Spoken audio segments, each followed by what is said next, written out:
ايه السبب في حالة الغباء اللي بتحصل لينا كرجالة اول لما نيجي نتكلم مع بنت؟ الحلقة دي 18 بلس يا شباب، اي حد اقل من 18 سنة بعد اذنك ما تشوفهاش. ها طلعوا نكمل كلامنا. اكيد لاحظت اننا كرجالة مجرد ما نقف قدام بنت بالذات لو جميلة شوية بعيد عنك بيحصل لنا حالة من العته والتخلف العقلي اللي هو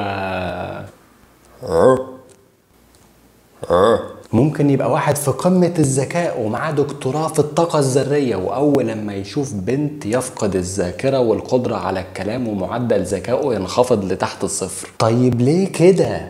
هتصدقني لو قلتلك ان السبب اللي بيخليك تبقى كده هو نفسه السبب اللي بيخليك ما تقدرش تنام وانت بردان، وهو نفسه السبب اللي كان بيخلي وشك يحمر وضربات قلبك تزيد لما تتسأل سؤال في المدرسة؟ ايه علاقة الحاجات دي ببعض؟ اقول لك يا سيدي، العلماء بيقولوا ان المخ عندك متقسم لقسمين: وظائف المخ العليا اللي مسؤولة عن التفكير المنطقي والافكار، والمخ البدائي او زي ما بيسموه الليزرد برين، وده المسؤول عن احتياجاتك الاساسية اللي بتخليك حي وما تموتش، زي غريزة حب البقاء، زي الاكل، الشرب، التكاثر. وللأسف المخ البدائي في أغلب الأحيان بيكون أقوى بكتير من وظائف المخ العليا، وطول ما هو شغال بيلغي أي تفكير تاني. جعان مفيش تفكير لحد ما تاكل، علشان كده ماما كانت بتجيب لك سندوتشات وانت بتذاكر عشان تفكر وتحفظ كويس. خايف مفيش تفكير لحد ما توصل للأمان، عشان كده لما بيعذبوا حد بيعترف. انت فاكر ان هو بمزاجه؟ لا، المخ البدائي مجرد ما بيحس بالألم بيعرف ان في خطر وبيلغي السوفت وير بتاعك تماما وبيخليك تعمل اي حاجة عشان تبقى في الامان ويحافظ على حياتك.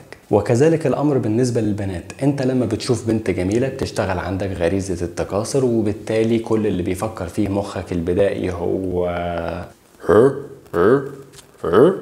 وبالتالي بيبقى صعب جدا ان انت تفكر وتتحكم في تصرفاتك. طيب ايه الحل؟ الحل في كل المواقف دي اللي مخك البدائي هو اللي بيسيطر فيها هي انك تقنع نفسك ان السبب اللي شغل الغريزة اللي في مخك البدائي مش موجودة اصلا. يعني مثلا جعان بس انت عايز تخس، فكر انك مش جعان اصلا، هتروح الرغبة في الأكل. قدامك بنت جميلة جدا جدا، ما تفكرش أصلا في إن هي بنت، هي كائن بيمشي وبيتكلم بس. طيب هل البنات بيحصل لهم نفس اللي بيحصل لنا كده؟ أيوان، أحيانا بيحصل لهم، بس الحاجات اللي بتأثر عليهم كبنات غير الحاجات اللي بتأثر علينا كشباب. طب هل البنات عارفين بالحالة اللي بتحصل لنا دي؟ أيوة عارفينها وحافظينها كويس جدا وبيستخدموها ضدك يوميا وطول الوقت وانت مش دريان. عايز تعرف ازاي؟ لايك وفولو واستنى الحلقة اللي جاية هتبقى أقوى من دي كمان.